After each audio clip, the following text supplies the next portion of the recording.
बिस्मिल्लाहिर्रहमानिर्रहीम। जर्मन का dictator Hitler, जिसका ये कॉल था कि इतना झूठ बोलो कि सच का गुमा होने लगे,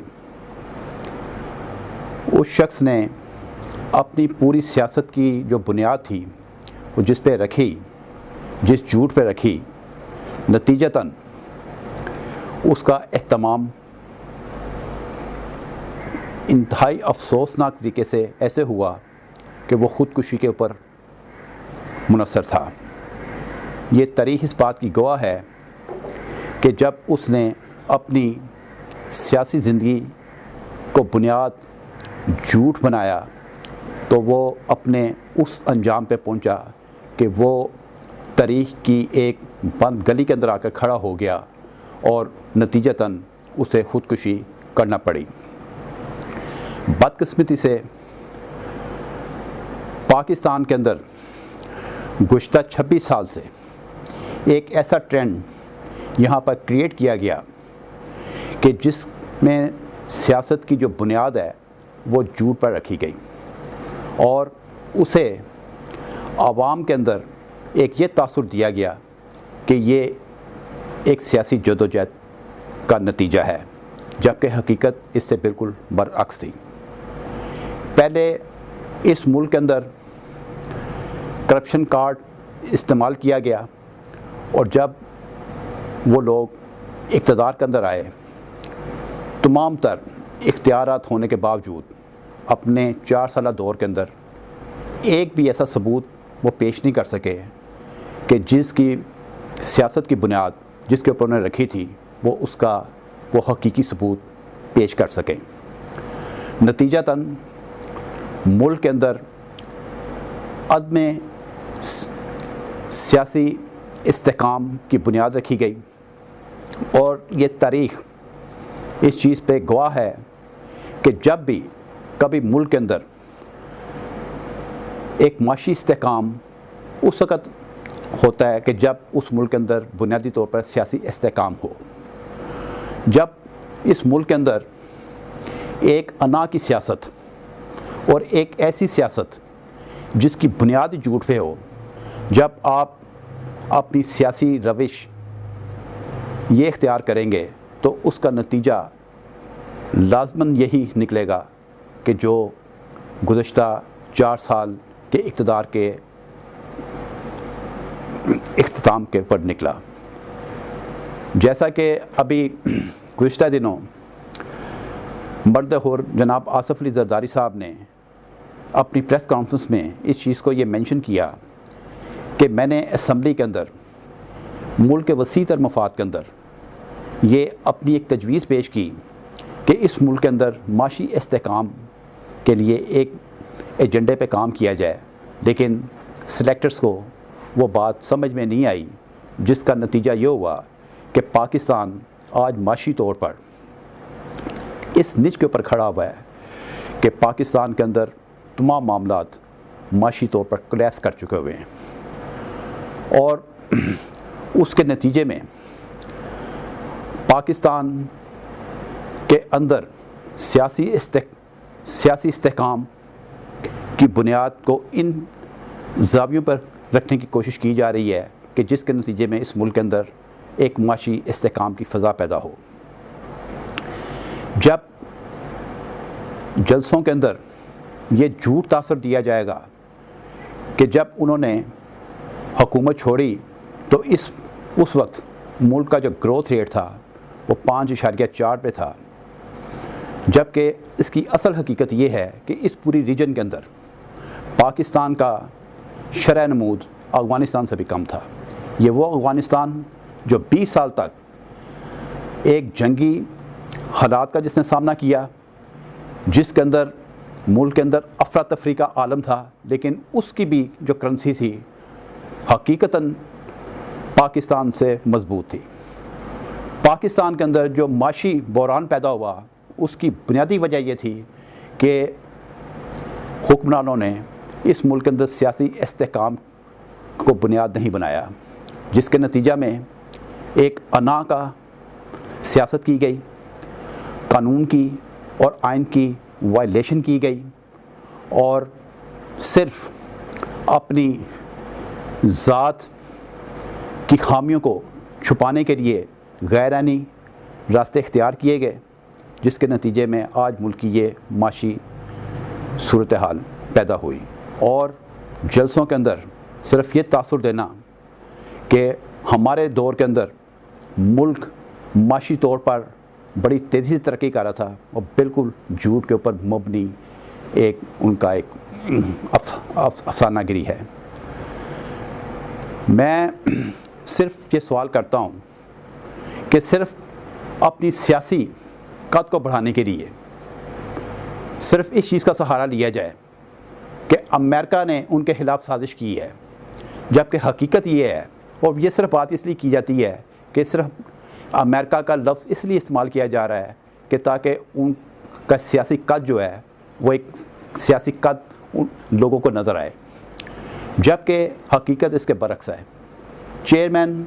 बिलावल भुट्टो जरदारी साहब ने अभी गुज़श्ता दिनों इस चीज़ का इजहार किया कि हमने बिल्कुल जो इमरान खान की हुकूमत है इसको आइनी तरीके से ख़त्म किया, और इसकी अपनी पार्टी के लोगों ने इन पर अदम इत्मीनान का इजहार किया, और हमने कोई ऐसा रास्ता इख्तियार नहीं किया जो गैर जमहूरी हो, हमने वही रास्ता इख्तियार किया जो हमारा जमहूरी राइट था। तो अपनी इन कमज़ोरियों को छुपाने के लिए तरह तरह के जलसों के अंदर लोगों को बिगड़ाया जाता है, बहाने बनाए जाते हैं। ये बात सिर्फ एक बयानिया ये लोगों के सामने कहना कि जिस साबका हुक्मरान जो थे वो उनके मुतल्लिक जो उन्होंने अल्फाज इस्तेमाल किए, मैं समझता हूँ कि उनका मनसब उनको इस चीज़ की इजाज़त नहीं देता कि वो इस किस्म की बदज़ुबानी और इस किस्म की बातों का वो इजहार करें जो उनके मनसब के बरखिलाफ़ चीज़ें हों। हम तो ये नहीं कहते कि जो अल्फाज उन्होंने इस्तेमाल किए हैं, लेकिन मैं उन्हीं के अल्फाज की मैं आपके सामने मैं दोहराता हूँ कि जिन्होंने कहा कि ये पंजाब का सबसे बड़ा डाकू है, इसको तो मैं अपना चपरासी भी रखने के लिए तैयार नहीं हूँ। तो आप सिर्फ इमरान खान साहब अवाम अपने जलसों के अंदर लोगों को ये बताएं, क्या फिर आज आप ये साबित कर रहे हैं कि आप उन डाकुओं के सरपरस्त के तौर पे काम कर रहे हैं, आप उन लोगों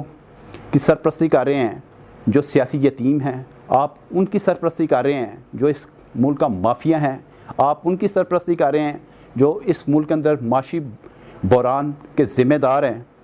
तो लिहाजा आप कौम को इस बात के पीछे ना लगाएं कि मेरे ख़िलाफ़ कोई साजिश हुई है। दर हकीकत हमारे ख़िलाफ़ साजिश ये हुई कि जब आपको इक़्तिदार के अंदर लाया गया,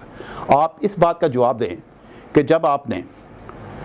चौधरी सरवर को पंजाब असम्बली से सेनेटर मुंतखब करवाया था, क्या आपकी अददी तादाद ये थी कि जिसमें आप उसको सेनेटर मुंतखब करवाते? आप कौम को इस चीज़ का जवाब दें कि आपने क्या जिस वक्त उसको सेनेटर मुंतखब करवा के उसकी अक्सरियत शो करवाई थी, तो आप ये बताएं कि वो वोट आपने उन वोटों का हसूल आपको कहाँ से हुआ था? आप लोगों को हकीकत बताएं। आपने 2018 के इलेक्शन में क्या पंजाब के मैंडेट पर डाका नहीं डाला?